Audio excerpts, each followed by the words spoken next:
Now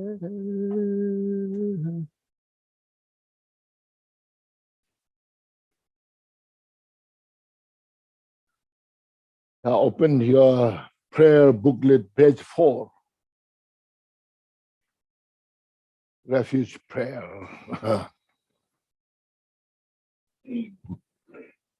Until awakening, I take refuge. No. This is page 4.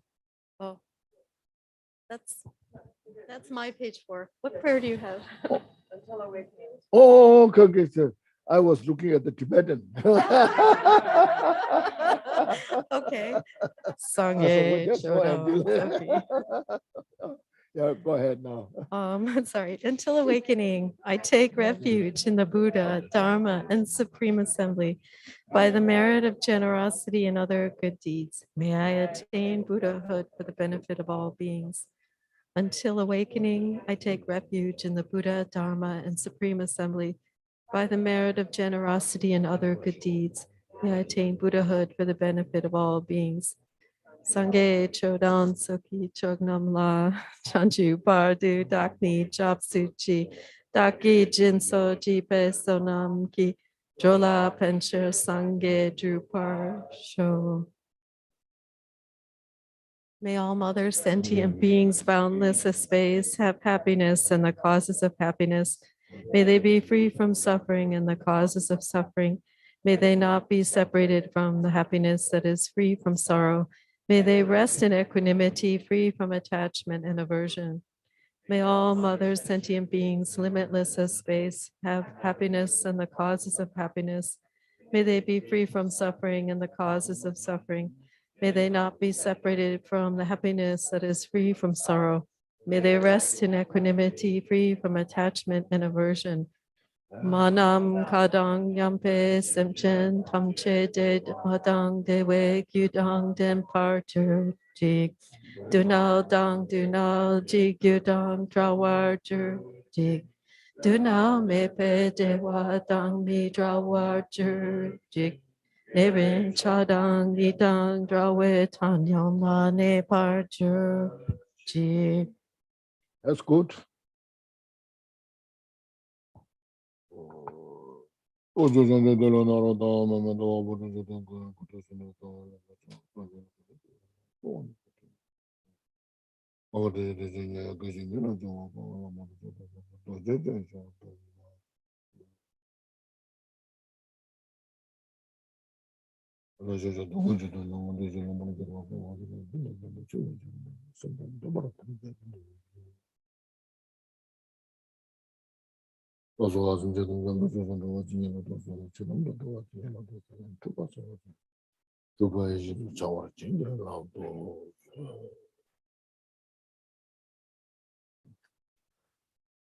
afternoon, everybody. Please reflect our cultivation of the pure motivation. So we're studying the Buddha's teaching to achieve complete enlightenment for the benefit of all sentient beings. So this is just a reminding all the time. As we all desire for peace and happiness, this is how we can achieve total, absolute peace and happiness through these practices. As we desire to free from suffering, this is the way how to cease to exist this suffering of ourselves and other sentient beings. So as I mentioned, Buddha's teaching is not just a religion or culture. It is something related to the belief systems. This is a reality, nature. It's called basic disposition. The Buddha's teaching is taught on the basis of the basic disposition of all phenomena. How everything abides, functions within the framework of the causality. So because of that, we need to study, practice it as what Buddha taught. We should use our sense of the reasoning why I'm practicing, why I need peace and happiness, why I need to free from suffering. Based on that, I'm doing this. As in the world, everybody keeps busy in their life, driving here, there, doing something else. All keep busy, all like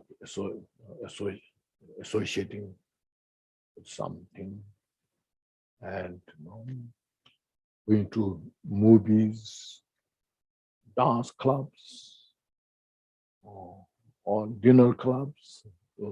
All those you associate, participate, all this to have some sense of peace, happiness, to relax. Sometimes we waste the time to do something, just passing your time. Sometimes your day is so long, you want to pass the day, the time, something, watching some movies, all these things. It's all based on how to have some peace, some serenities. So because of this, the Buddha taught, in the conventional life, how to live our life, more peace, more happiness, and then ultimately to achieve the complete enlightenment. And then the mind is so profound, as yesterday mentioned, so profound. Mind is so vast, so complex, so ambiguous. And then within that, we cannot judge our own mind. Should I say, I want to be happy. Then you're not. What happened?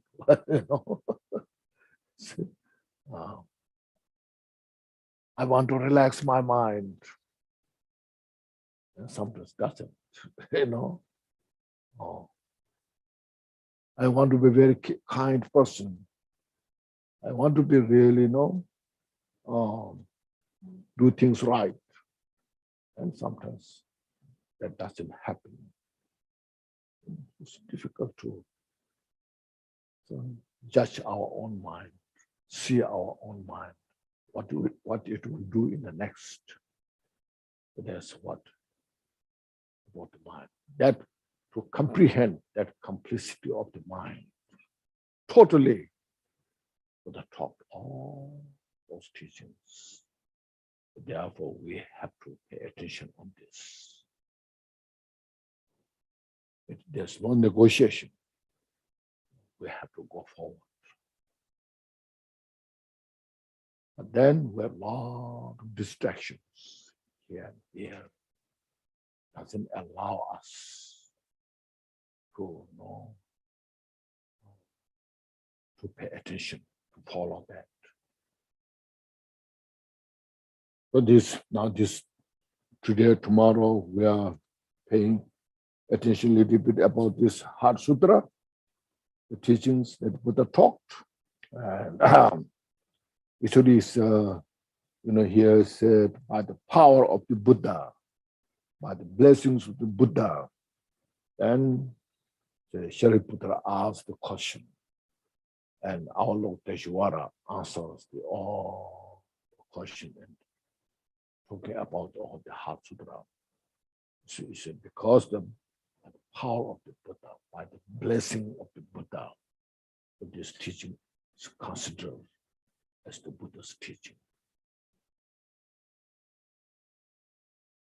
Through the Buddha's blessing, and all of Deshwara got all this ability to express. We should see this that way. Buddha's teaching is so precious, cannot replace by anything. It's not just a religion, it's the reality nature. Since everybody, as mentioned, keep busy, so we need to pay attention to these teachings. Sometimes we take Dharma as a hobby, hobby. So if I have a spare time, then I will read, get some understanding. We don't pay attention full. No. If I have nothing to do, then maybe I read some Dharma books. And maybe so I'm so depressed, maybe I need some meditation. Just to relieve little suffering that we are facing. Not to relieve from samsara. Not we try to get free from the samsara. Instead, sometimes we use Dharma for this life's enjoyment. How to make this life more happy, we use Dharma. Sometimes we use Dharma to become famous. So that will not help us to free from samsara. I'm sure you know the the 8 worldly concerns. Have you heard of those? 8 worldly concerns, you see. 8 worldly concerns is a samsara, interest of the samsara. Everybody, Dharma practitioner, non-Dharma practitioner, anywhere you go, all over the world, doesn't matter what they believe. Everyone's interest is the 8 worldly. It worldly concerns. We have to transcend that, release attachment to that, because that is the real direct cause of suffering. The samsara is the advantage. This during the lunch we were talking about the stack. Stack is the stack of the samsara. Okay.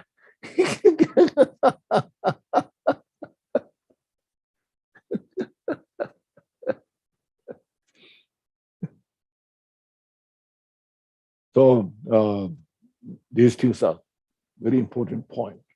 I'm just trying to share these things, No, it's individual's interest. Say no. What I can say, no.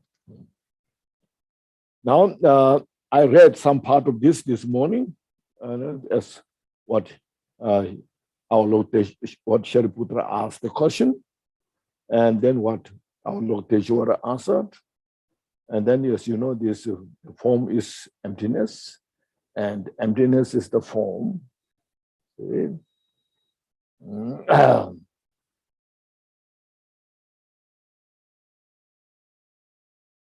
So the form is emptiness. Emptiness is also form. Emptiness is no other than form. Form is no other than emptiness. It's a little bit. Form is no other than emptiness. Emptiness is no other than form. It should be this way. I was a little confused. But then goes to the same way of feeling. Perception is maybe better. This combination. Perception, formation, and consciousness are emptiness. Thus, Shariputra, all phenomena are emptiness. So emptiness, as I mentioned this morning, is not just a negating. We negate, make everything empty. In our mind, just everything's, nothing exists. We make empty. It's a kind of negation. So this is not that case. Emptiness is the mode of abiding, basic disposition of the phenomena, or the abide. Within emptiness, everything functions. Everything that what functions, their nature is emptiness. So there's no separation from that. So it takes time. You see, my teacher told me, Form is emptiness is easy to understand. You analyze, you investigate. You see, yes, the form is now, I understand it's emptiness. It's just harder to understand. Emptiness is the form. Look at this, how emptiness is the form. There's no separation. So this text our energy, your dedication need to reflect on this. You need to practice on this. It's intellectually is not enough. Not enough. Intellectually, you maybe get some idea, but doesn't benefit so much. See? It doesn't help us to release our illusions. Doesn't help us to release our confusion. So all our purpose, as mentioned, Dharma is to reduce first, to reduce all the mental afflictions, step by step. See, then finally to uproot all the delusions. So emptiness is the final cause to uproot all the delusions. But to get to that point, we have to go, as mentioned, understand our degree. Like kindergarten, the child, the baby, the growing baby, first they send to kindergarten. Say, understand about these things, kindergarten. Then they go to preschool. Then they go to elementary school, high school, then college, then university, step by step. When they're sent to kindergarten, preschool, the goal is to get the PhD. That's the final goal. But you cannot send those to university. First, you have to start where they are and go step by step. As we also, we want some solutions. Can you give me some pointing out instruction? You have heard of these things, some the word of mouth goes around, So this is such a great teacher, give you, pointing out instructions. You're so excited. There's some magic power, You caught the teacher. Please give me some pointing out instructions. When the Lama gives that, that's it. It doesn't just you feel first, you feel it's something like magic power there, get rid of everything. But when it's so simple, and it doesn't make much sense because our mind is so gross, our mind is so stubborn. It's empty. What is that? There's something that says where your mind has come from, where it ceased to exist, where it abides, When you see this, yes. So therefore, as I mentioned, first we have to have this really good foundation. So you see in the 6 parameters why we need to study active 6 parameters. Why not just touch this 6th one, wisdom, perfection of wisdom? Why not we have to go through the generosity, moral ethics, Just I don't like that so much. Moral ethics, seems it doesn't give you much freedom, You are not allowed to do this, you are not allowed to do this, you are not allowed to do this. Then it's, I don't like, I want to have some freedom, but I want the highest view so that I can achieve total freedom, So see, these are first very important. And when you come to the generosity practice, first of all, see, just to tell you, the Jewel Ornament of Liberation, that book, gives you very good teachings about the 6 parameters. Total 6 parameters. Not too much, not too little, but complete. Just for your information, if you have not studied. If you have studied, then yes, you know. So in the in that books, there's 3 types of giving practice regarding the practice of generosity. Giving wealth, like food, clothes, those what we need, and giving fearlessness, and giving Dharma teachings. So 3 of these things. So that practice is joyous practice. You feel joy when you give. Like say when you sponsor like a lunch, you buy food, and then there are a group of people there, and you give this, and everybody is so happy, and you share their joy. You feel so good, you know. It's a joyous practice. Even you give a smile to others, it's a practice of generosity. It doesn't cost so much if you smile, you know. Somebody's walking on the road with a full of, you know, sad face, you know, like, you know, angry face, sad face. If you smile at that person feels also good, feels free. It's a giving practice. So it's a practice of generosity. It's a joyous practice. Like this, then you see that gives you joy, sense of peace.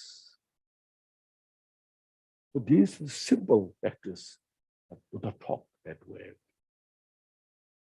So giving fearlessness, some who are fear losing something, no? Fear of their life, fear of anything. This story, you know this story. It's very popular. But I will repeat. And I repeat this story many times here and there. In the Buddha's life, there was a mother who gave birth to a child not too long after her child died. And she could not accept because she loved her child so much. It's more than her life. So because of that, she could not accept the death of her child. So, you know, usually there are some kind of stories, you know, some dead came back, you know. So she heard of those stories, and there are some powerful teacher, religious training, powerful meditator, has a power to bring back these things, magical shows, you know. So there she heard of those things, and she went to different teachers requesting to bring back the life of her child. She went to many different teachers. Nobody, of course, could do that. Finally, when she heard of Buddha, I went to Buddha. And so she expressed same thing. I went to all these places, and I could not bring my child's life back. I cannot accept this. I am suffering so much. So Buddha, please help me. So Buddha just saw her there. Child is dead. I cannot do so much. But the mother is suffering so much. She didn't have food for many days, no sleep for many days. Agony is like hell when she is facing suffering. So Buddha just know that she needs to trust her help. what I can do to help. Buddha's wisdom, compassion, so much. And Buddha's skill is unlimited. So then Buddha said to her, yeah, I understand. Let's try something. So that area, there's a small village. The Buddha said, you just leave your child's body here. You go around house to house. Ask from any house a handful of mustard seed, a grain or a grain, rice. And if you get that, you come here, you can do something. So she was so excited. Of course, she's in her mind, there must be some houses that nobody died, you know? So then she went round house to house, house to house. Well, at that time, there's no general hospital, you know. Everyone born in their own house and died there in their own house, you know. So then she went to all those houses and requesting and grant if somebody died or not died. If she hears if somebody's not died, then she will request the grant, you know. And all the houses that she went, because she heard story. Some died old, some died young, some died as a child. But she couldn't find any house there's nobody died. And when she asked those questions, then all those people, they express how they miss their family members who passed away, who died.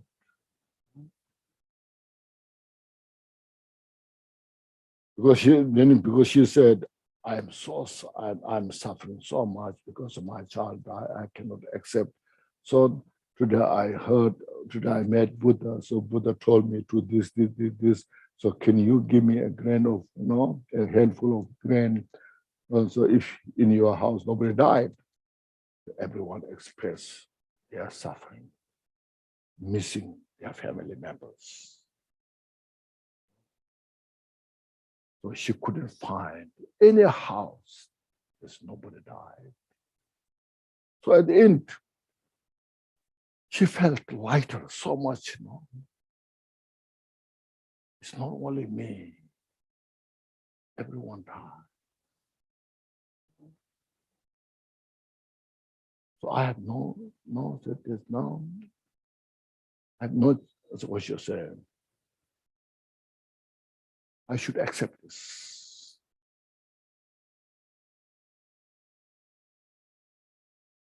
So she feel lighter mentally. Before she was thinking, I'm the only one who's the worst person who died my child. Everyone is so happy, looks so happy, healthy, and I'm the most unfortunate person. I have only one child that died. But unfortunate. But then when she heard all those stories, everyone is suffering so much, as she does. And she went to Buddha. I couldn't find anyone in a house. Nobody died. Then Buddha said, you see, even Buddha said, your child's life bring back, but still one day will die, as you heard of. There's some people who died very old age. Some died young age. Some died, Not like this, you see. The Buddha gave a lot of comfort, how to accept. And finally, she was relieved from that. And she followed Buddha's footsteps. And then she really practiced the Dharma wholeheartedly. But you see, so Buddha gave her wisdom how to accept, to free from the suffering. Buddha did not relieve her suffering, bringing the life of her child back. Instead, Buddha gave her wisdom how to accept the conditions and free from the suffering. See, releasing the attachment, grasping.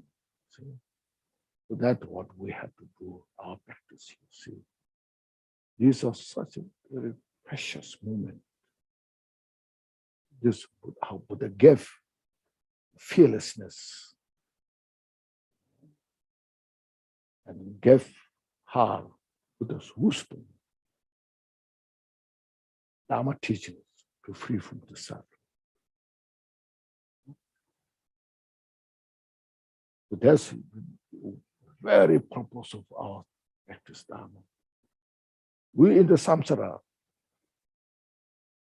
we cannot expect samsara will be a perfect place.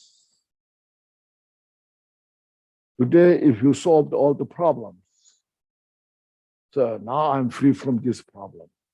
And next is waiting there. And next is waiting there. This is like a ripple of the waves, the ocean. Well, we're in the samsara. So what we have to practice is to free from the ocean of the samsara. So the ripple of the suffering is no longer to manifest. That's the Dharma practice that what we are. And it's the mind, as mentioned, it's the mind. Just see, just before she met Buddha, she was suffering terribly. Can't eat, can't get sleep, full of pain, confusion, no, feeling of lost.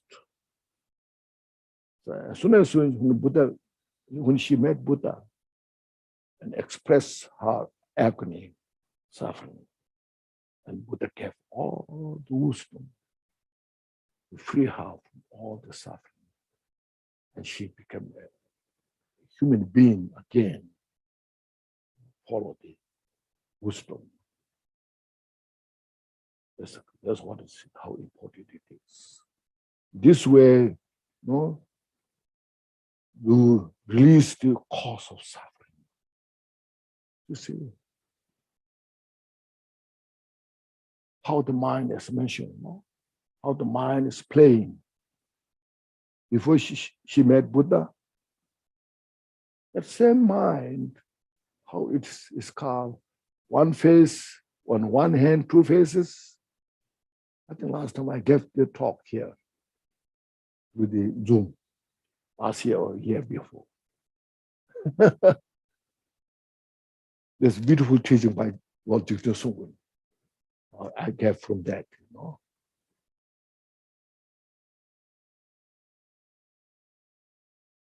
So she know when she received all the teachings, instructions from Buddha, then she remembers how much she was suffering. And as soon as when she received the Buddha's instruction, and then she got all the key to how to relieve from that pain.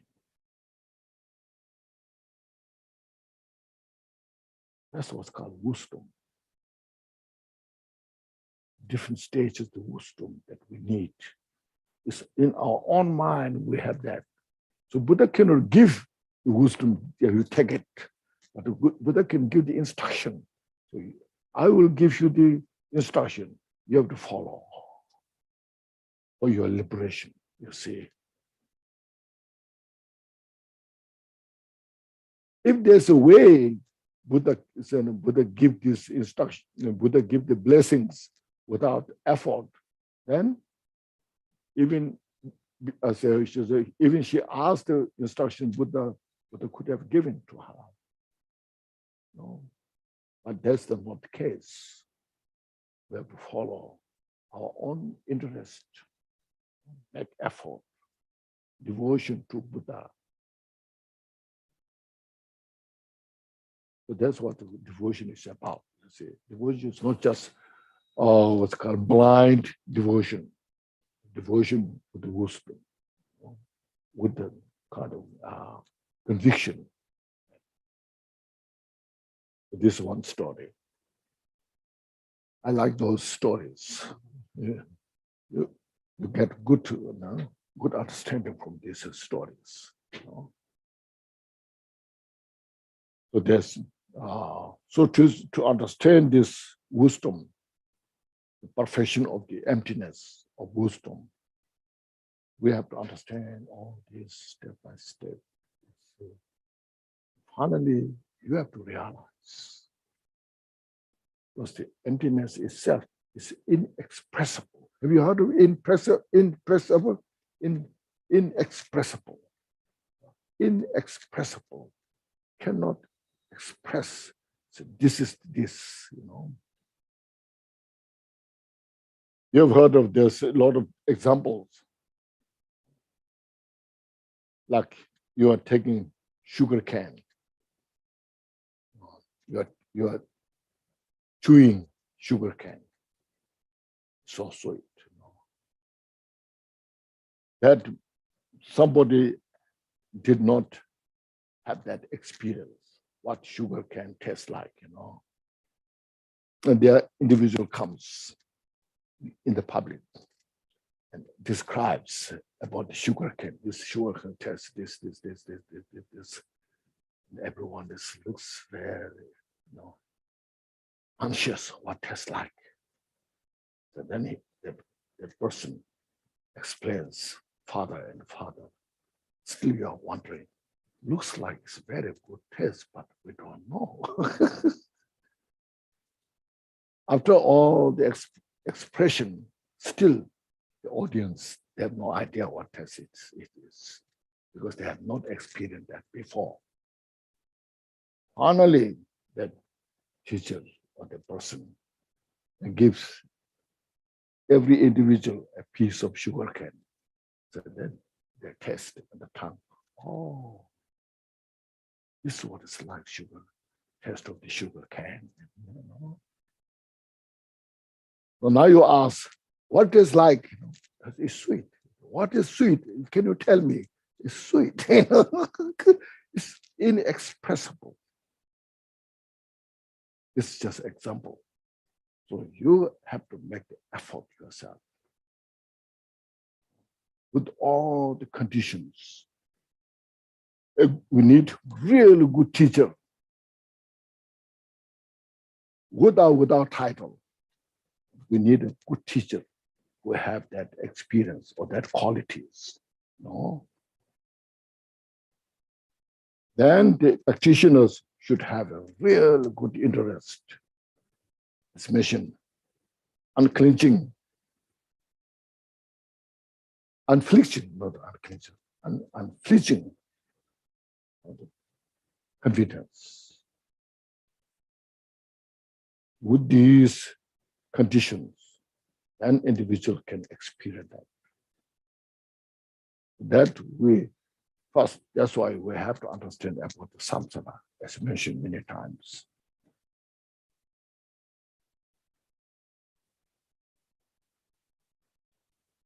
Then once you understood this samsara well, understood the impermanence, and then you have to understand the inexorable karmic causation, infallible karma cause. When you understood these things, that becomes a good foundation. Very good foundation for you to study, practice the Dharma, and take refuge in the Buddha Dharma Sangha. It's not to you become a Buddhist but it's a method. It's cause and method to free from samsara. The refuge is very, it's understandable. When you're very hungry, we take refuge in the lunch, see? When you go to high school, college, teacher will teach you all these things. You are taking refuge in the teacher. So it's not just a Buddhist, it's the reality nature.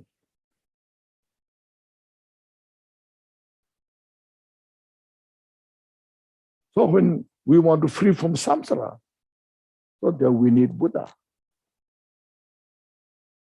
who is free from this confusion, totally, and who can teach you all the teachings, instruction, the Dharma. That's why you say, we say, offering prayer, what do you say? Gamba, Lame, Sangye, Rinpoche, you say that? What does that mean? Can you translate that to me? Oh? No. Gamba, Lame, Sangye, Rinpoche. Gamba, Lame. What's that mean? Gamba, Lame, Sangye, Rinpoche.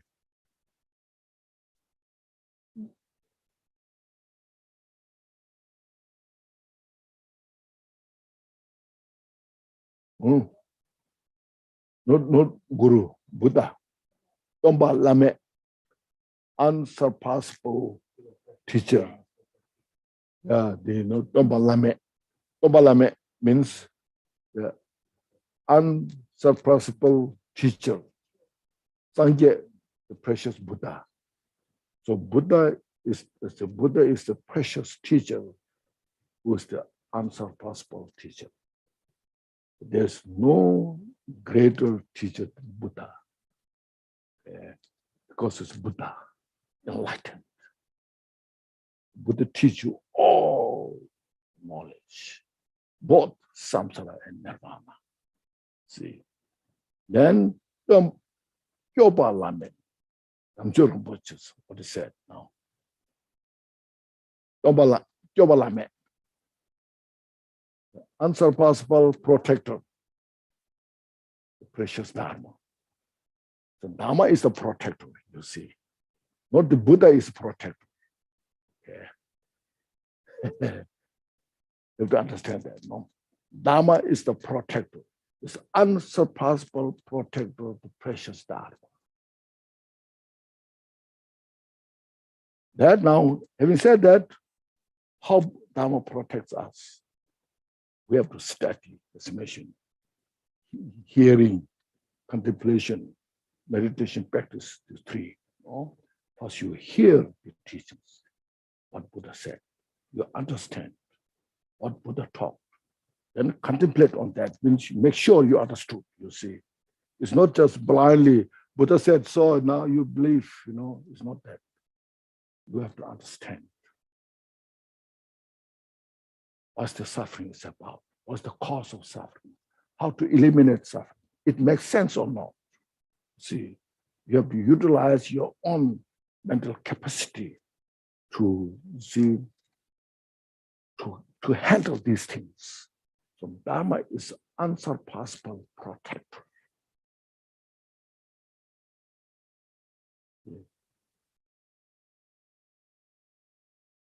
For Dharma, the two, scripture and realization.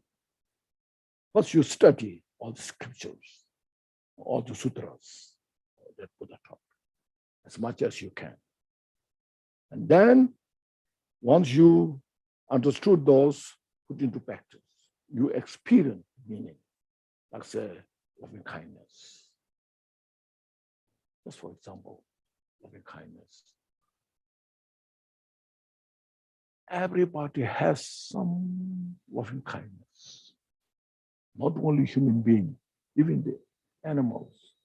Look at the bird. How the bird hatches the egg out of her love. Even small insect who knows nothing, she takes care of her offspring. out of love. Even it's so stupid, that individual has loving kindness. Because of that, it survives. You know? So from there, we expand loving kindness. That's like our capital. You know? That kind of a simple type of loving kindness that we have is the capital. From there, we expand to all the sentient beings. So that's the protector the Buddha taught. When you have that kind of loving kindness to all the sentient beings, then as here is mentioned here, you know, as this morning I mentioned, you know, you see, you know,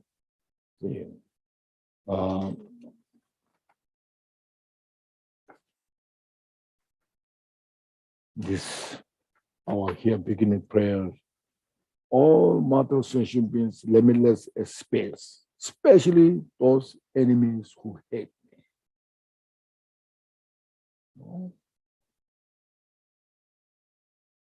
Oh, obstacles who harm, and those who create obstacles my path to liberation, omniscience. May they experience happiness, you see.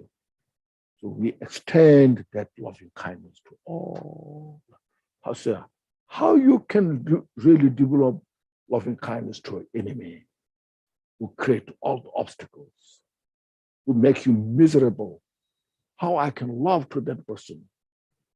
Directly looks impossible. Who hate me, you know, who destroys my life, how I can love that person? Then there's a greater, see, as you want peace and happiness, that individual also wants peace and happiness. Who hates you also wants peace and happiness. Now you see, when you could develop that kind of some sense of loving kindness, not very sincerely, but still artificially, you know, there's a great relief in your heart. You feel your heart is lighter. More peace is there. So you get the benefit in the first place. That we don't know if he or she gets or not.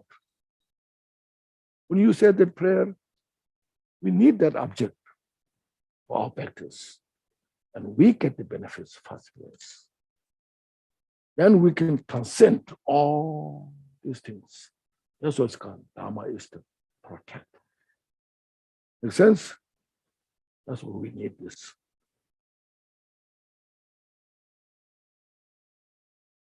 So like that is then compassion. Then comes bodhicitta. All this practice. So practice of generosity. So precious.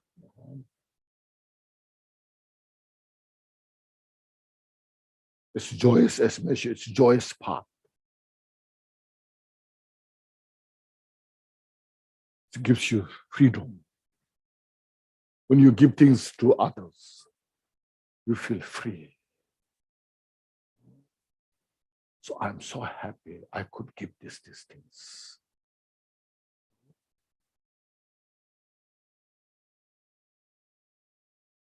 In a group, say you just give some kind of smile and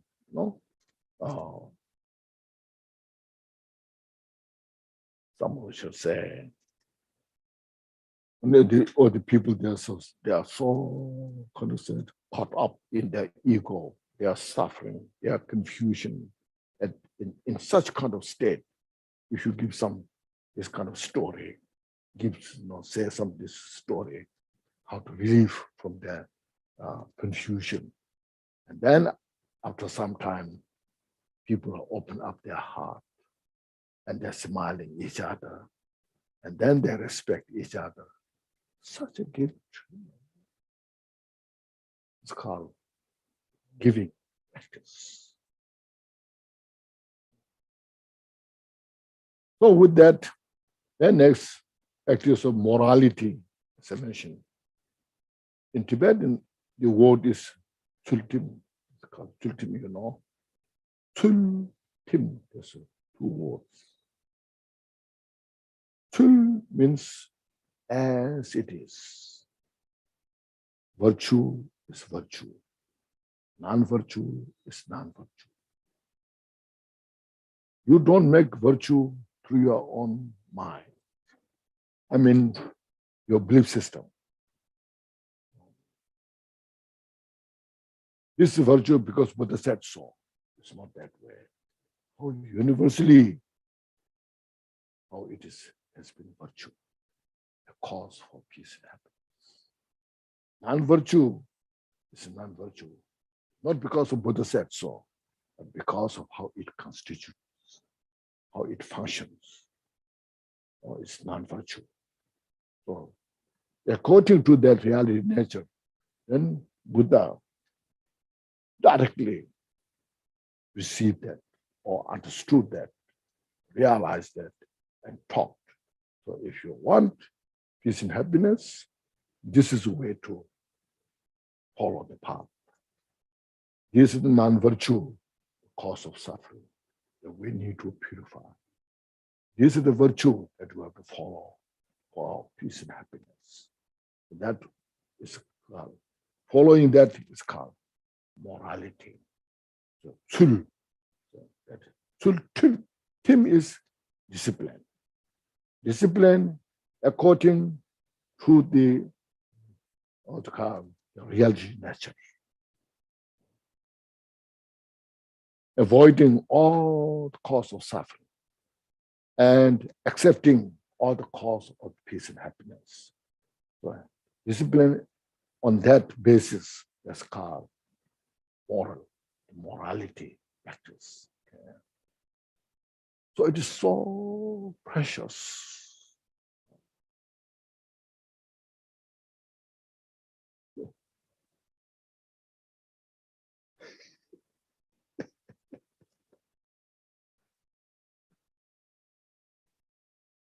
Now disappear? Okay. You taking care of. It's a blessing, you know. Yeah, it's coming to receive Dharma teachings. So don't push away, you know. Well, we weren't sure. No, let's sit here, you know, and let's receive the Dharma teachings. You know?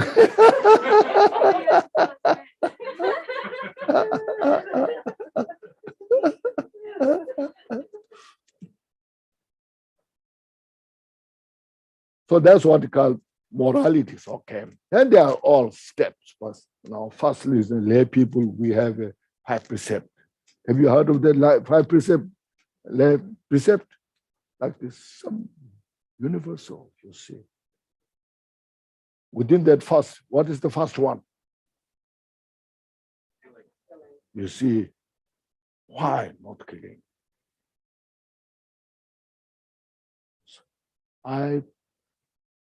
For me, my life is very important. I cherish my life. To protect my life, I sacrifice a lot. See, within our life, the life is most precious. You do all these things to protect your life, isn't it?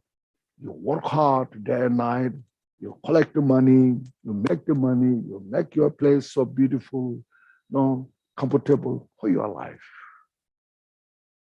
So if somebody comes to crash my life, how I will feel.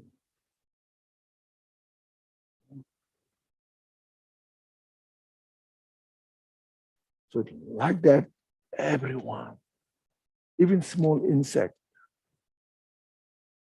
ants, the ants going here, there, if you touch, immediately will run away, because the ants feels there's danger in their life.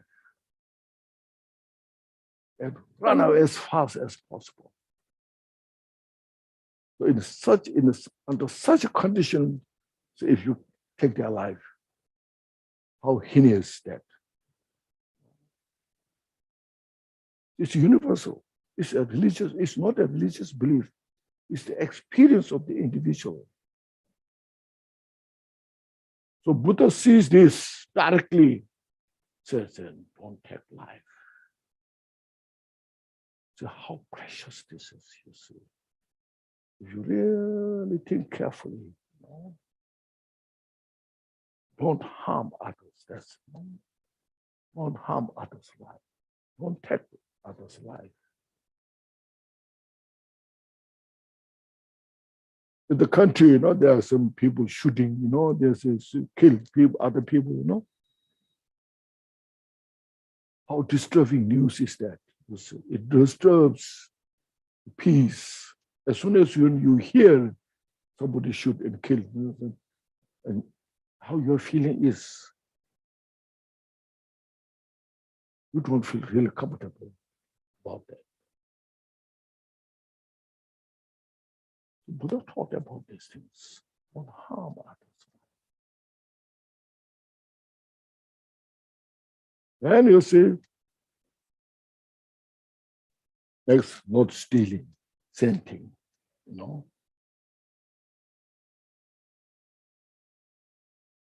All the rest, you can understand this. It's how to bring peace in our life.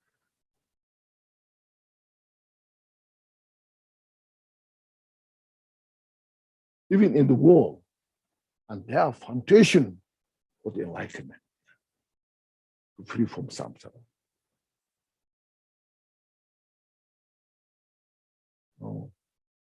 Well, we disavow of these practices. And still, if we think, I want to achieve enlightenment, how that could be possible. So these practices, you want to hear a story about this?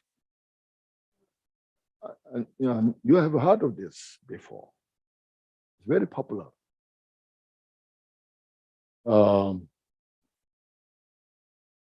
Sometimes they make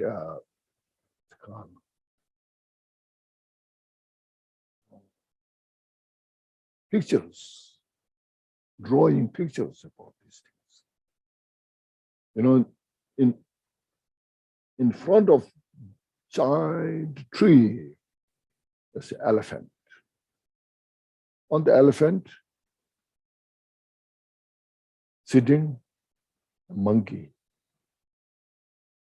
On the monkey, what? Rabbit. On the rabbit,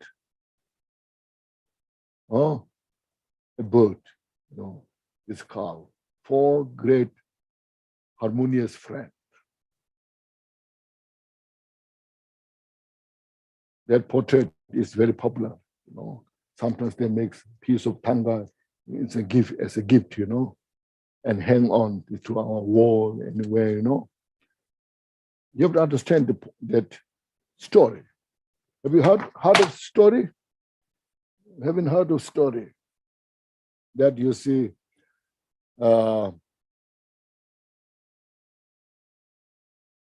it actually happened, the story. Long time ago. In India, you have Varanasi, there's a place called Varanasi. Near Varanasi, there's a place called Kashi.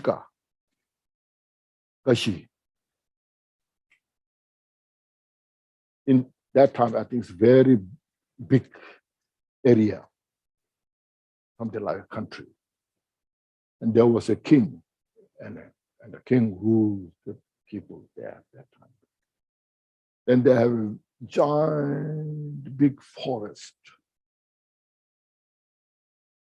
In the forest, and one side, there was a spring water. So these 4 animals, they come to there to drink the water. The elephant, the monkey, the rabbit, and the bird. So every time they come there once or twice to drink the water, And then after some time, they came to know each other so well. And then they become very good friends. And the bird said to the rest of the three friends, now we are so good friends.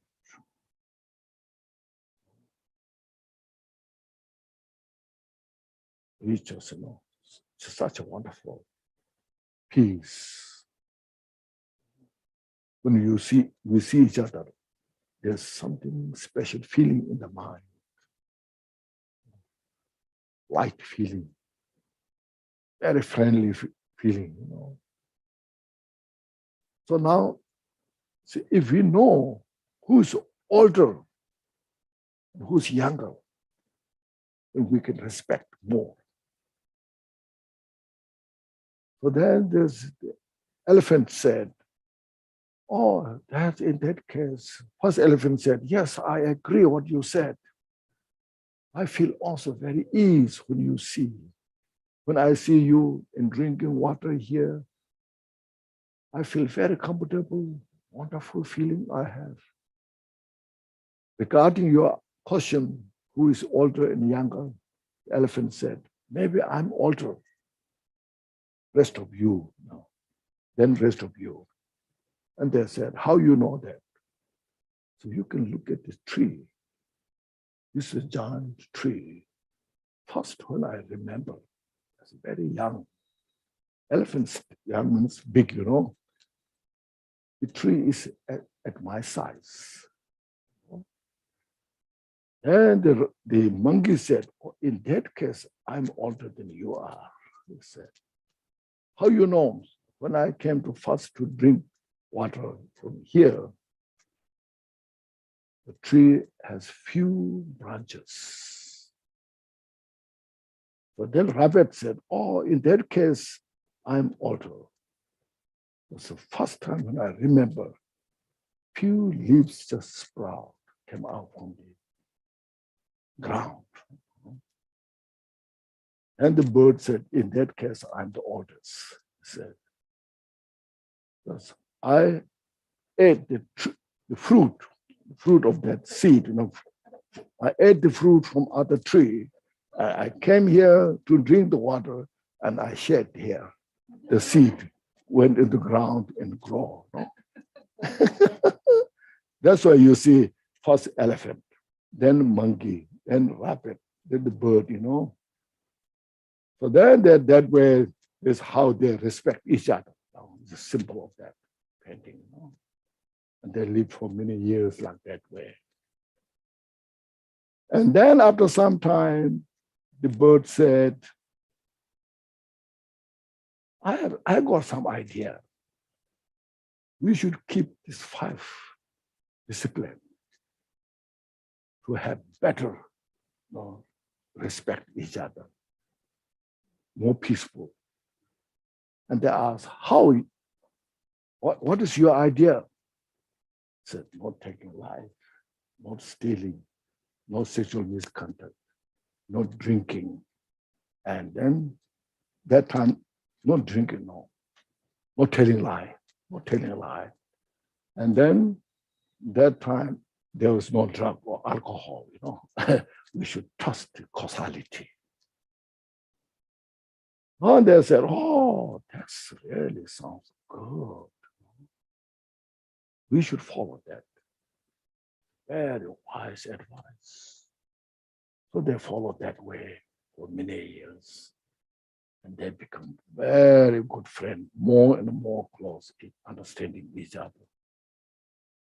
And as the bird said, now we have been doing so well, so wonderful. I'm so happy about this. Now I have one idea. It's not just only keep ourselves, but we should now help all the animals in this forest. Elephant, you take responsibility. All these tigers, lions, hyenas, who has fangs, who kills them. Don't kill. And the monkeys, you take your responsibility. Other animals, and rabbit, you do this, and I will take the responsibility to all the birds, the big and small birds. So they now took that kind of responsibility, and then went round, communicating all those animals, and everyone followed what they said. And then the whole country becomes so peaceful.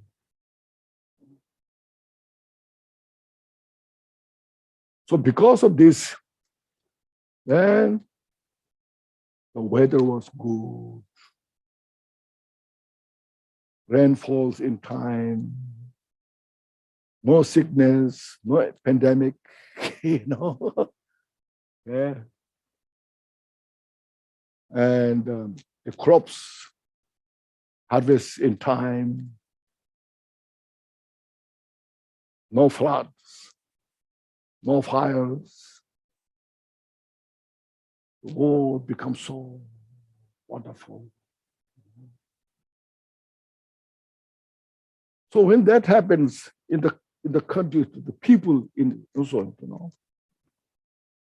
all the people in their countries, they also enjoy life so much.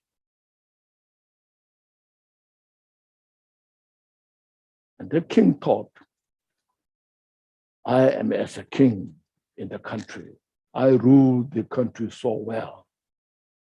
I took care of my people. They're enjoying their life. Because of that, this is happening. And all the people are also thinking, we respect our king. The king is so kind, taking care of the country. Because of we respect the king. But because of that, this is happening. So they're talking each other like that way. So the way inside there's in a cave, in the forest, there was a meditator, Rishi practitioner, who achieved the power of clairvoyance, see things. So he heard of the people and the king talking about. So then he came down and told the king and the people, this all good things is happening. It's not because of you, because of these 4 animals. And they were so excited what they did, what they're doing, Can you tell us about this? Then that meditator told the king and the people, this is happening because of their acts. So then king, that's wonderful, very wonderful. I'm so happy to hear this. The king said, thank you so much, this information. So then he told all his public people take that 5%. And then country become better and better, more peaceful. You see. So this kind of this should say information or the teachings need to go around in the country. This, you see, the 5 precepts, not against of any belief. Buddhists, Christian, in Hindus, Muslims, Jew, or non-believers. It's a basic, fundamental. Everybody can accept, follow. Peace. That's what we call world peace. More than anything. Otherwise, sometimes you have heard of for world peace, what you're doing here as a Buddhist. Have you heard of for world peace, what we should do? Huh? Huh? Meditate. Of course, meditation, but places, different places, what they're doing. Let's chant Om Mani Padme Hum 100 million for world peace. Have you heard of that? Let's chant Amitabha for world peace, 100 million. It's good. I admire, I respect that. But this 5% is more effective than that. Because sometimes you see, I can see who organize that program. The organizers, they fight each other. Before the world peace, There's no peace in the organization, you see. So how you can expect, you see? It's reality, I'm not criticizing, but it's reality, nature. It's good to express that way,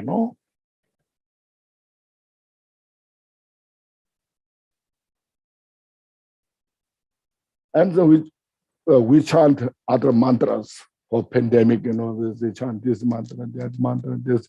As I mentioned, they're wonderful.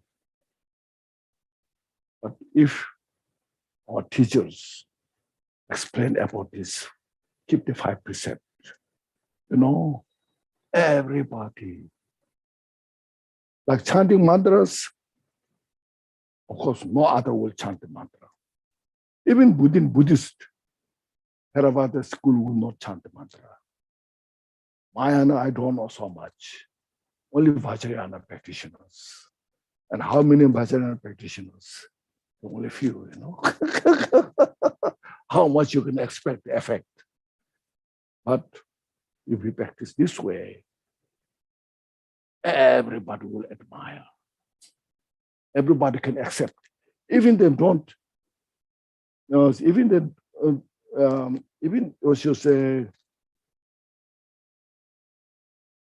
they don't practice, still they will admire. So this is one thing. So there's morality. That's why morality practice is important. See, where Buddha taught, it's not a religious training. It's a universal training for peace and happiness. See. And when you come to the loving kindness practice, another is a good story. Now it's also in the Jataka. In the Jataka, Jataka, the Buddha's life story, in that mentioned. There was called King Bala.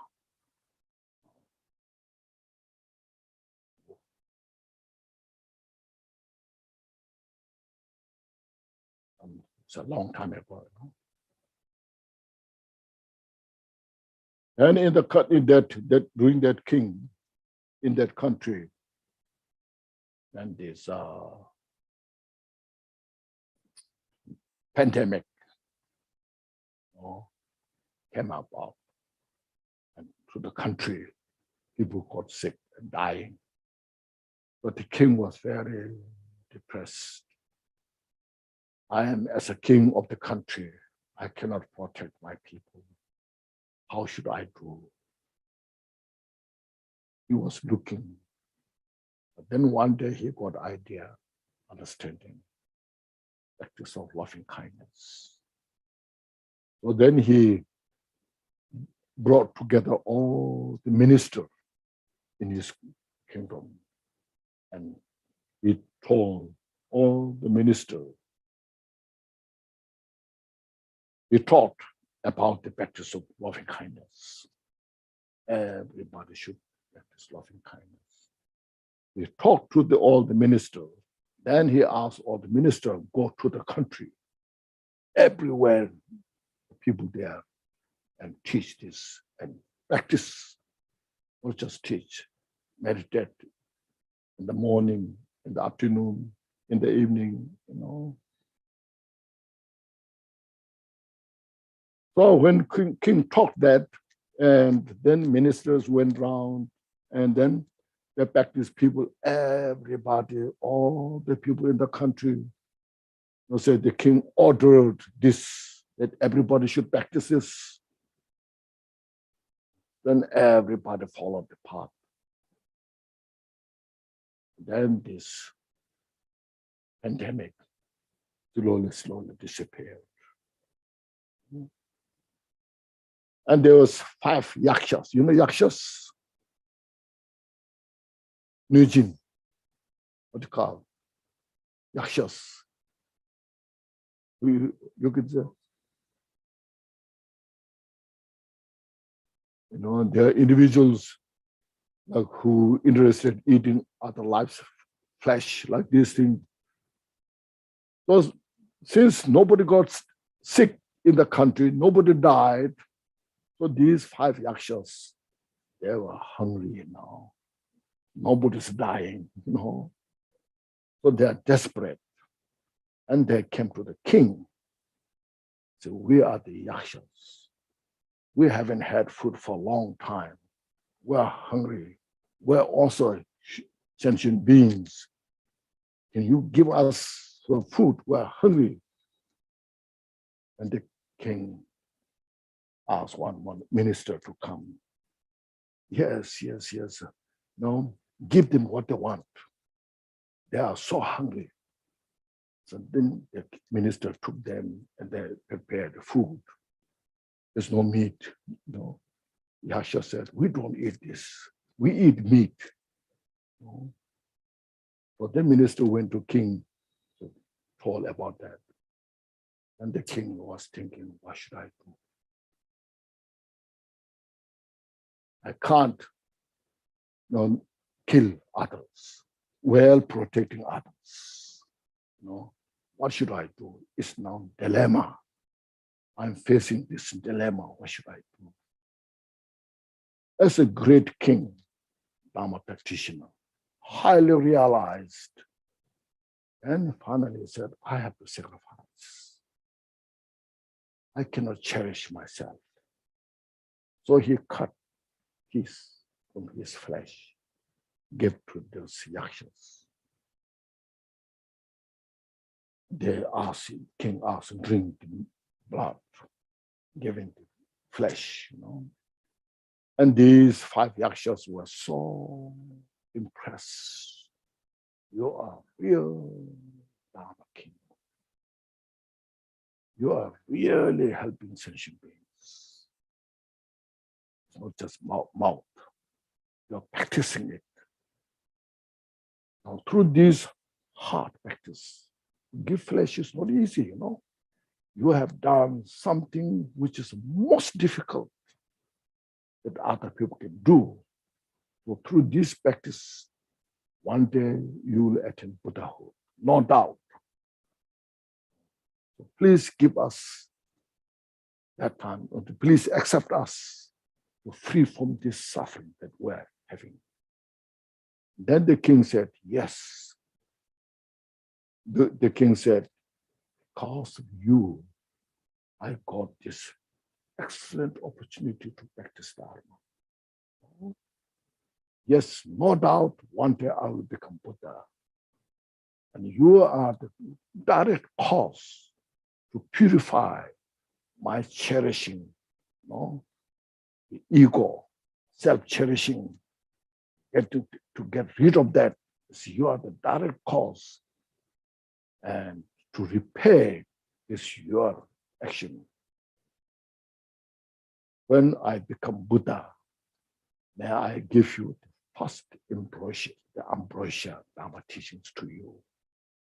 They said these 5 yakshas are the The 5 disciples of the Buddha, yeah, the 5 disciples of the Buddha, yeah, the rebirth of these 5 yakshas.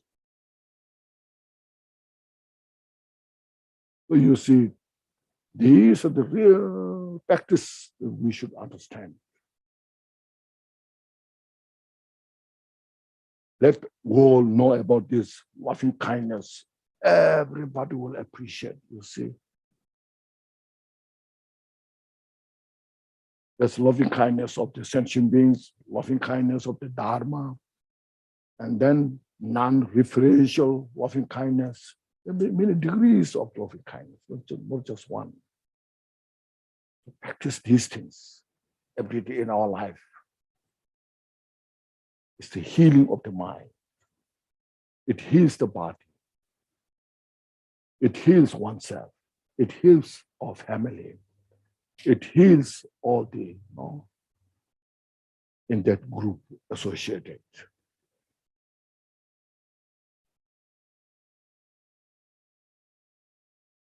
These are how to give real peace, happiness. But first, if you practice ourselves in our mind, we get the benefit in the first place. See? This is the direct cause to realize the Heart Sutra. Okay? Connected, you see. I'm not telling something different from the Heart Sutra, how important they are. Then there comes practice of patience. Patience, relate to the suffering, relate to the individual people, relate to the Dharma teachings, relate to the individuals people, some who are hateful, who disturbs your life, disturbs many things to those individuals. And we should do what we can to free from this suffering. Look at the mind. Don't disturb your mind. Don't get upset with your mind. Keep the mind relaxed. In that, regarding to that, there's a beautiful quotation in the 400 stanza. 400 stanza by Aryadeva? You know who's Aryadeva? Aryadeva was a disciple of Nagarjuna. He wrote the famous book called 400 stanza, Shijapa, Oma Shijapa. In that, there's one quotation.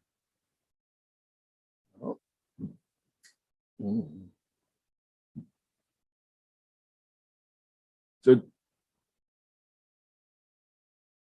a person who's possessed by the evil spirits, and the doctor who's treating that person. And since that person is possessed by the evil spirits, he's always angry, upset. And the doctor knows that he's suffering. He's possessed by the evil spirits. So the doctor, instead of being upset with that patient, doctor will develop such great concern, patient, that person, because that person is suffering. Toya, jumbu simbala, member toa, member taras. To be numo trasiki, numo tante kansa means. Likewise, Buddha sees the sentient beings who are so disturbed, chaos, making all these problems. It's not because of the person, but because of the mental afflictions. mental afflictions of that person in the samsara. They are disturbed by that mental affliction, pleasures. Buddha never have. So these are the real enemies of the sentient beings, of the mental afflictions, not the sentient beings.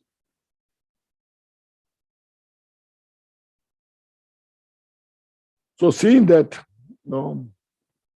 as in the prayer we said, all the mother sentient beings, especially those enemies, so not those individuals who was called enemy, they become they become enemy.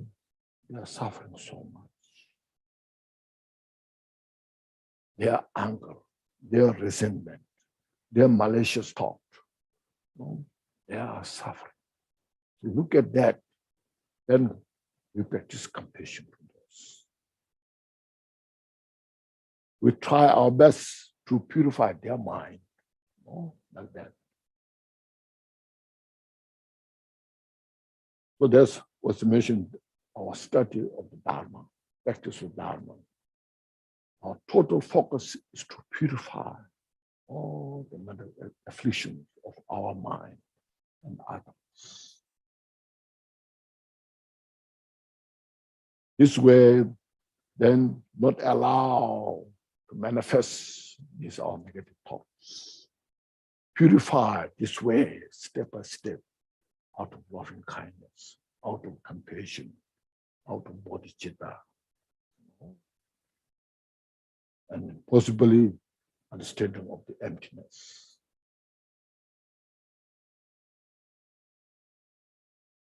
So our direct responsibility is looking at the mental afflictions at the cause of suffering.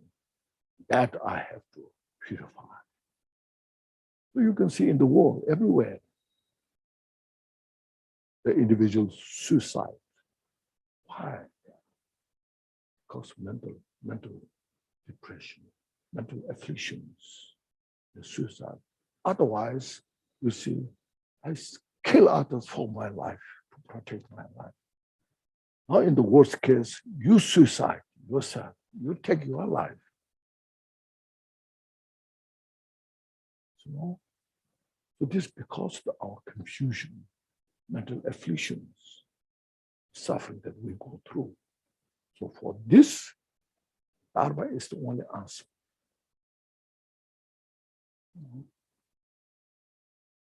In the country, you see, they are now using a lot of drugs. Because they're so desperate to get relief from their mental suffering. They use drugs, alcohol, and how much suffering is there. Eventually, their whole life is ruined. So Dharma is to, you see how valuable the Dharma is, how precious the Dharma is. So look at these, then you can say, as mentioned, Dharma is the real protector. Protector from the confusion, protector from the suffering, go step by step. And when the suffering comes, there comes physical suffering, mental suffering.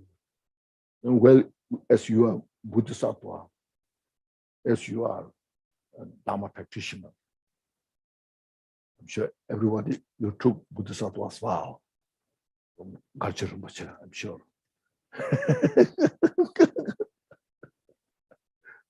You all are Bodhisattva,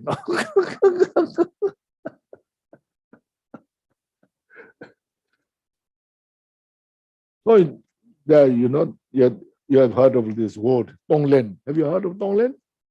You see, many times there's book written about those things. There's a lot of teachings going around about that. But there's one just to clarify about this.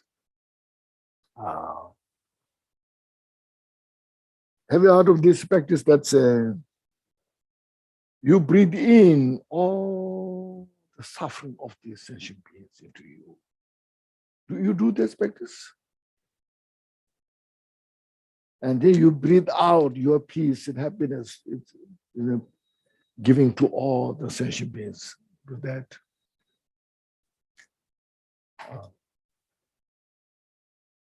He said, Lord Gyaltsen said, of course, it is an unmistaken path. But individuals who are at how much you are advanced, so you have to look at about that. I also met some practitioners about those. They said, I do a lot of online practice. After some time, I'm so depressed, they said. You're breathing in all the suffering into you, then they said, you're depressed now.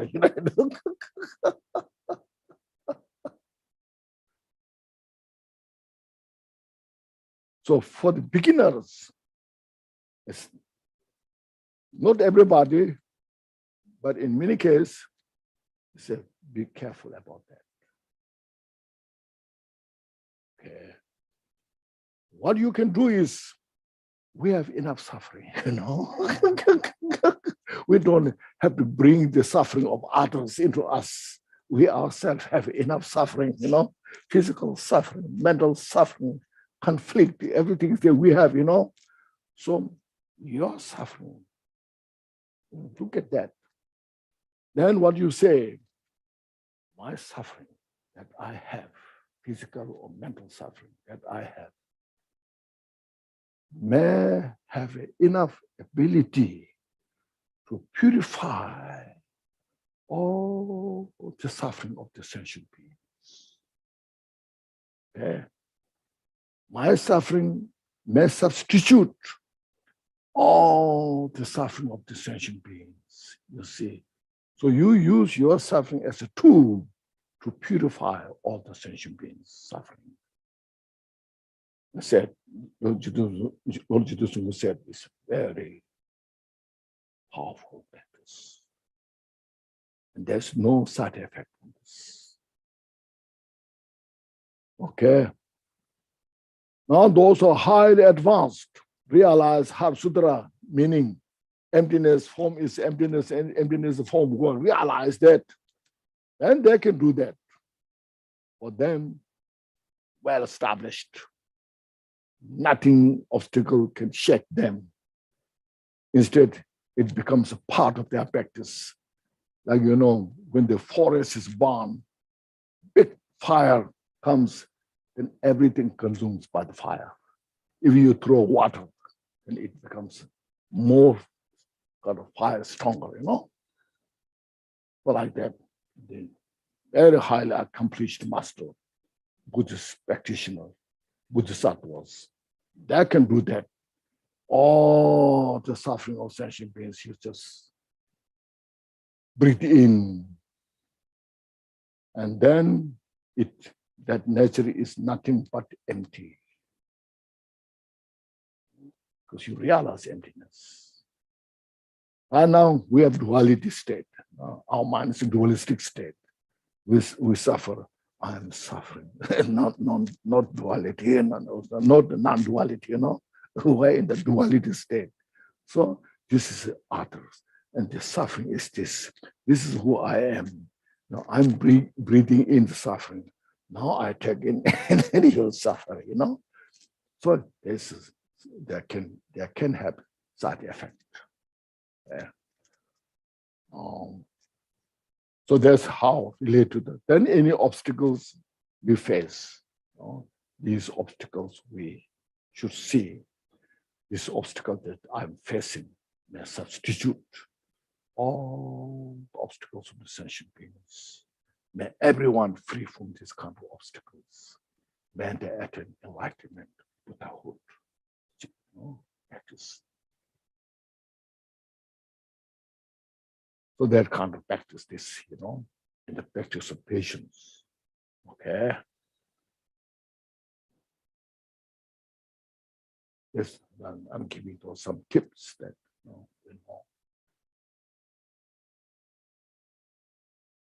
the same as breathing in the suffering of sentient beings. Instead, you're breathing in, we purify their suffering by substituting our own suffering. So make sure that you understood that. Practice this. So on this, some practice of the patience. Patience is sometimes the word patience is I feel a little kind of patience is like wasting your energy. Be patient. I would like to use endure, forbear the suffering, endure the hardship with the bodhicitta without disturbing your mind. See, patient is still you're angry, so I'm sitting here patiently. You're angry, but you have to do it because you have no choice. But when you say bear, means a difficult time that you are facing, you bear that condition with wisdom and patience. It shows there's a courage, strength in the mind.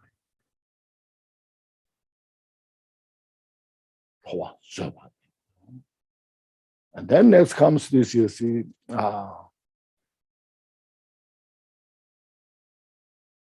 perseverance. It's called joyous effort. Perseverance is very important. It's the direct remedy and the antidote of the laziness. We are facing sometimes, maybe I'm not enough. I don't have enough energy. I don't have enough mental capacity. How I can achieve enlightenment? We just look down ourselves. Or sometimes we keep busy in the samsara. Our interest in the samsara is more important than Dharma practice. It's also a type of laziness, It's called inferior attachment to the inferior activities. So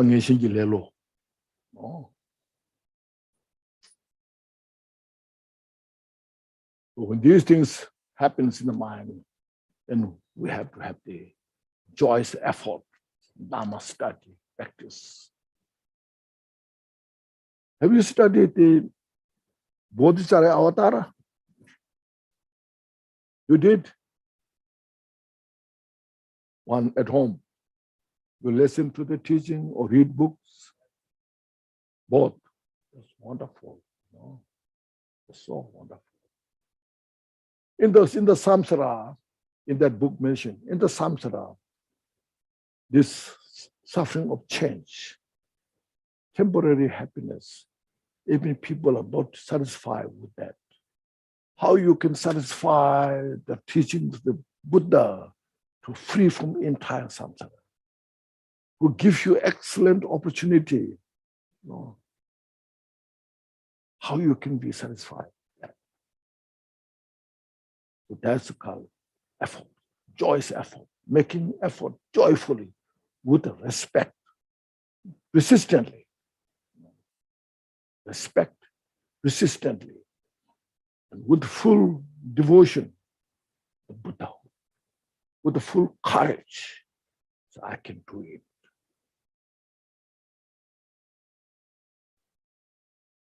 Because in that book also mentioned, like fly, mosquitoes. We have mosquitoes in Seattle, maybe a lot.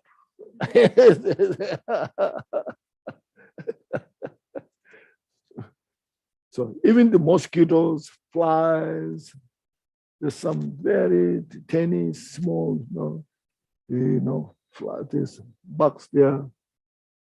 For those, enlightenment is so far, But even if they make the effort, they will attain Buddhahood. Why not we who has the precious human life, who knows right or wrong, who knows the Buddhahood? So if we make effort, why not we achieve enlightenment? So no matter how inferior you are, but still you can make effort. You can make it. Like that, you just joyfully follow the Dharma. Actually, Dharma practice is such a privilege, such a precious. Dharma is the only hope we to free from the suffering. Dharma is the only hope to achieve the total happiness.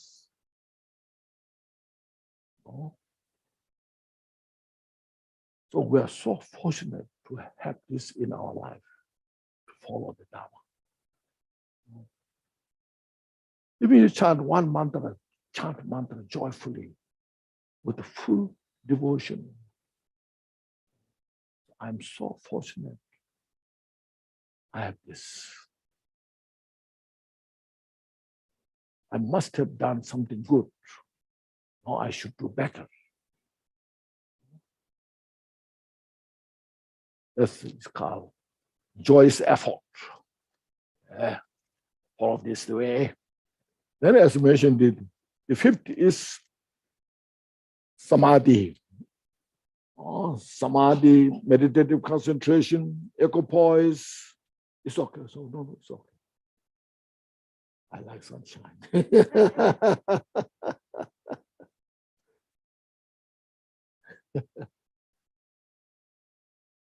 So samadhi is the next step, preparation for enlightenment. On the base of the samadhi, then as I mentioned this morning, or also yesterday, when we kindle the special insight, and enlightenment is there. So in the Bodhisattva avatar I mentioned there, since he reads there,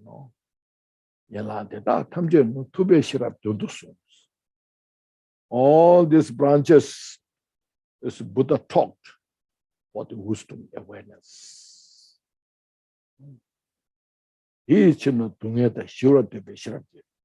Therefore, to pacify all the suffering, we should develop wisdom. See? So at the end of the day, the undefiled wisdom, we should say, undefiled wisdom is the direct cause to uproot our delusion. Without that, not possible. Okay. No matter how much you do Dharma activities. But at the beginning, even when you contemplate on the, like say, impermanence, when there's strong anger in your mind, if you reflect on the impermanence, that I am angry about something, somebody, it's also everything is impermanent. So it reduces your strength of the anger. When you have strong desire, attachment, and if you reflect on the impermanence, it reduces the strength, the attachment. This all helps. And when you reflect on the suffering as well, this all helps to reduce all the strength of these mental effusions. We need those. If you read the Jewel Ornament of Liberation, chapter 16, about the samadhi, Kabupa describes so beautifully. To achieve the samadhi is the distraction. How to first see the distraction. What's the definition of the distraction? What's the cause of the distraction? How to reduce these all things, step by step mention. Not too much, but very concise, precise there. Read about this now, chapter 16. Then chapter 17 is the wisdom. That's the heart story, like wisdom. And how to reflect on these things. So therefore, why I'm mentioning this today is because you see, to really internalize the wisdom awareness, we need these conditions. Otherwise, if I throw emptiness, this emptiness, that emptiness, it sounds good, but we have no foundation. We have no teeth to chew wisdom. We need a good teeth to chew this wisdom. These, what I mentioned, are crucial as a factor. Everything's interdependent, interconnected.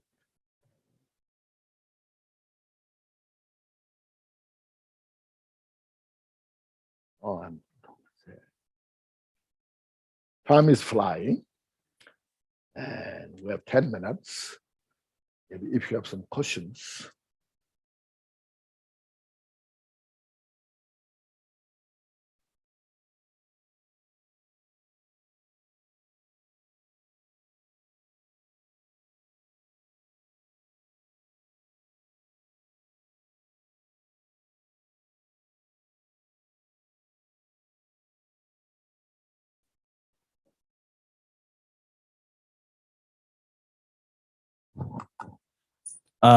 You talked about the inexpressible nature of emptiness. Yes. And there's many philosophies that try to conceptualize emptiness. Yes. Wow. So you have like Zhentong, Prasangika, Yes. and many, many more.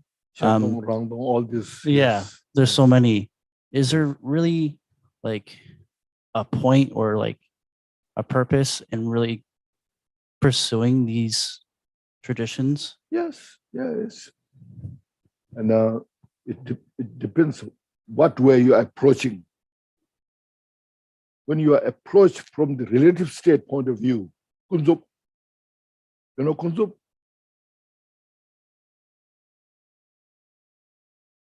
Say some vritti, Sanskrit is called, some vrittiyas. You don't speak Sanskrit.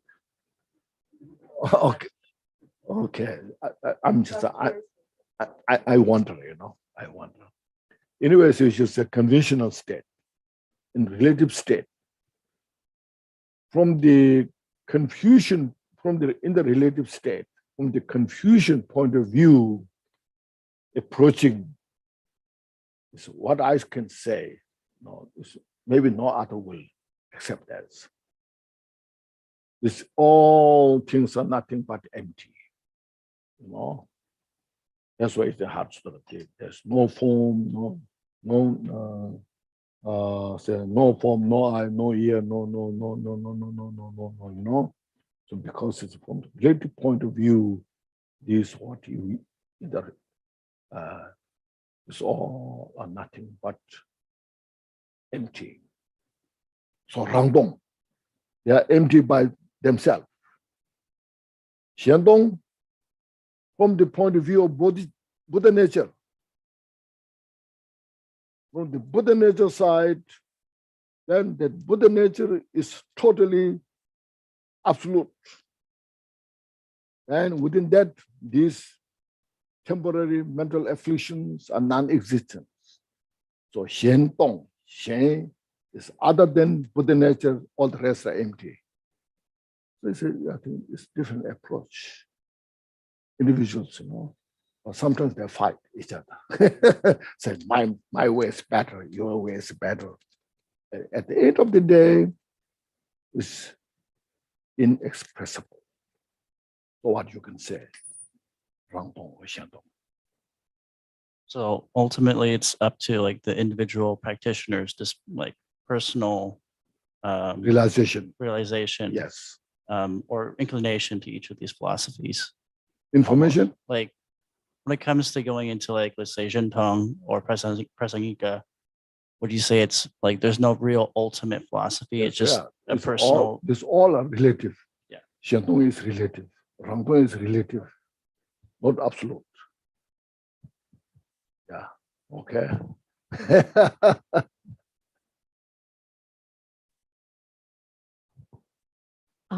Is there an idea that Buddha nature is empty?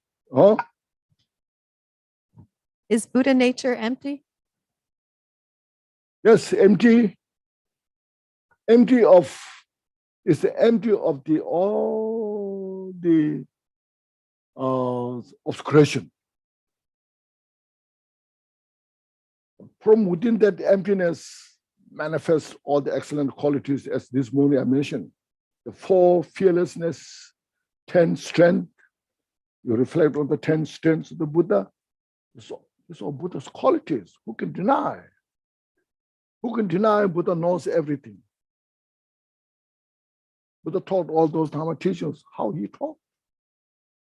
Because of the wisdom, But this all manifests from within emptiness.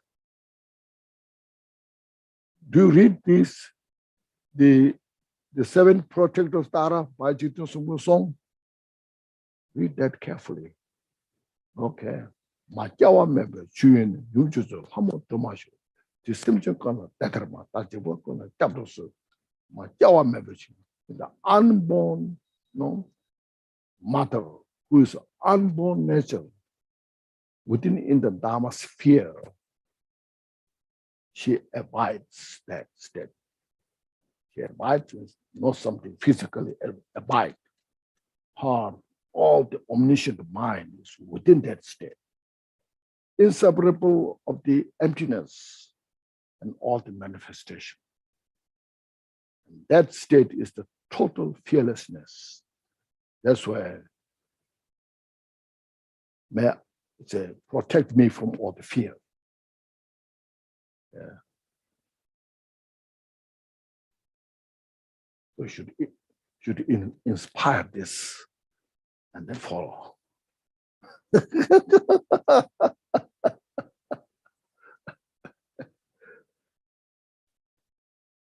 不谢啦。 Yes. What is the consciousness and the soul? Between consciousness and the soul, what's the difference? Soul. Soul. I don't think there's a soul. Soul. Soul is like a self. Sometimes they use divine soul. There's no such kind of divine soul. Consciousness, you can see. I am conscious of this book. I can see it, And I don't like all these activities there. So that is, we cannot deny. But besides that, there's such called soul. I don't know if it exists. Thank you. Rinpoche, you used the word omniscient mind within the Dharma sphere. Dharma sphere, yes. Sphere. Sphere, yes. Yes. Sphere means all pervading. Okay, so that answered my previous. I've had a question. Yes. So we talk about being unborn, no last birth, not being born again. Yes. But when we die, maybe we'll go to Dewa Chen or Zangdakbari and work towards enlightenment. Yes. Or if we took the Bodhisattva vow, we come back. Yes. So many beings are on this earth are already enlightened in human form. Some, I'm sure. There Some, are yes. We don't know. We don't know. Yes. But so when we think about no more birth, Yes. so we have what you said, the omniscience sphere, omniscient mind in the Dharma sphere. Yes. That answered my question of Oh, where is the physical, there's no more physical place. No, it's non-duality. Okay. You cannot say there's no physical, but there is physical. It's hard for an unenlightened mind to comprehend. Yeah, it is difficult to comprehend by the unenlightened mind. Yes, I agree Yes. that. Okay. I also having a hard time that, Thank you. Yeah.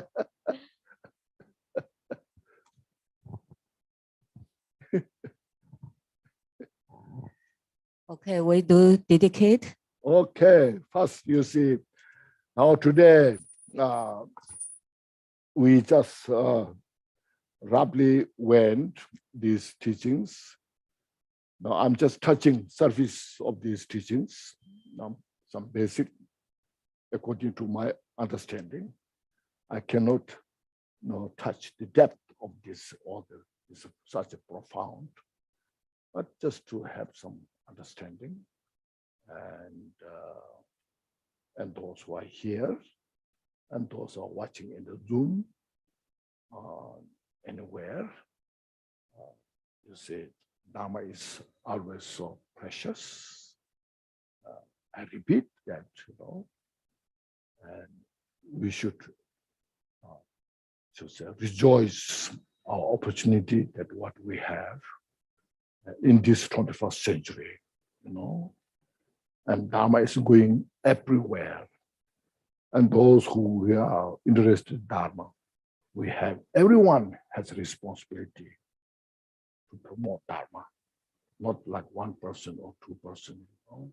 Everyone, them, the teachers, them are practitioners, seeing how much benefit you are getting, and you contribute into society, and by practicing yourself. And Dharma need to be prolonged in the world. In the Shanti, there was in the 10th chapter mentioned, as long as this space remains, and as long as the sentient beings endure in the samsara, may I remain and dispel their suffering. So that's our bodhicitta practice. Even you may go to Gyaltsen or there, here, there's no other place to go.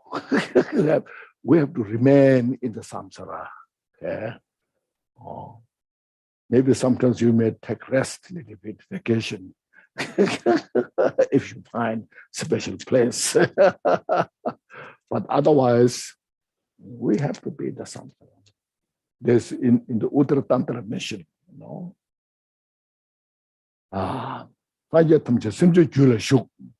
all the Buddhas remain within the sentient beings. Have you heard of that? See, Buddha is Sishinyila Minepa. Buddha doesn't abide neither in the samsara nor in nirvana. Sishinyila Minepa means Buddha is not samsaric, like we are confused. Buddha is not in the nirvana, just resting, free from the samsara, free from the nirvana, but with us all the time. Okay? So we have to have like that kind of understanding. So meditate, practice Dharma sincerely, and you can make the difference. Even one individual can make difference in the world. Okay, so now please take a deep breath. Inhale fully and exhale all our stress.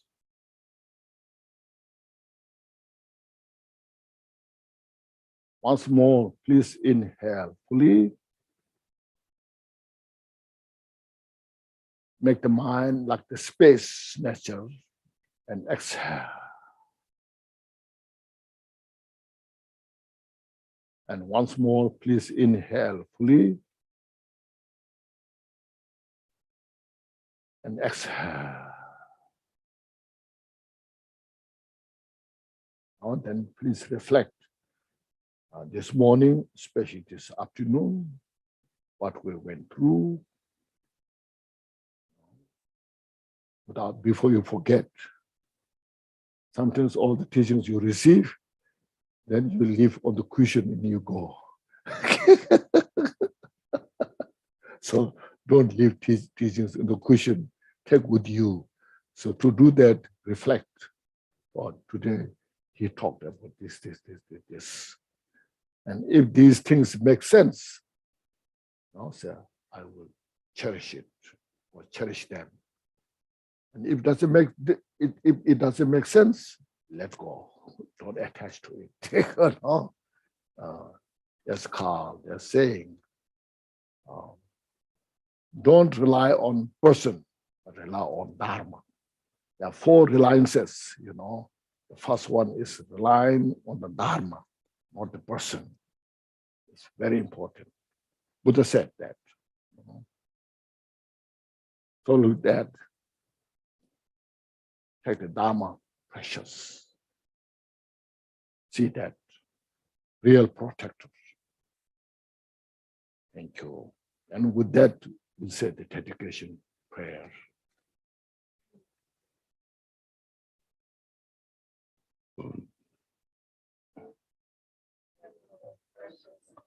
Rooted lineage lamas, divine assemblies of Yidams and assemblies of Buddhas, Bodhisattvas, Vairas, Viranis, Yoginis, and Dakinis dwelling in the 10th direction. Please hear my prayer.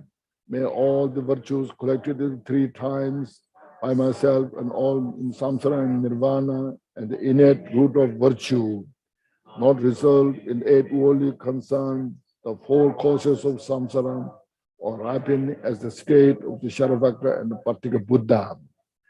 May all Mother Station beings, especially those who enemies who had been and obstacle misled and the orders of demons, experience happiness, be separate from suffering, and swiftly attain unsurpassed, complete, perfect, precious Buddhahood. By the power of this vast root of virtue, may I benefit all beings through my body, speech, and mind.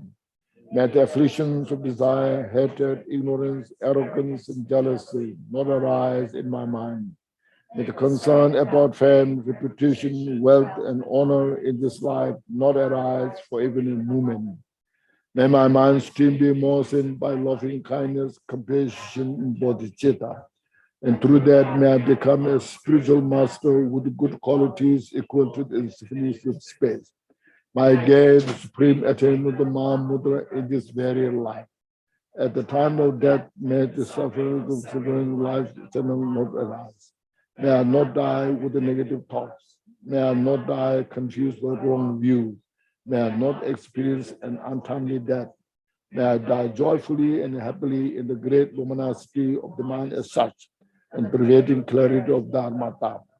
May I, in any case, gain the supreme attainment of Mahamudra at the time of death or in the path. Thank you so much. Thank you, Rinpoche, teaching for us. The teaching is wonderful, very profound. And we thanks all the translator for us.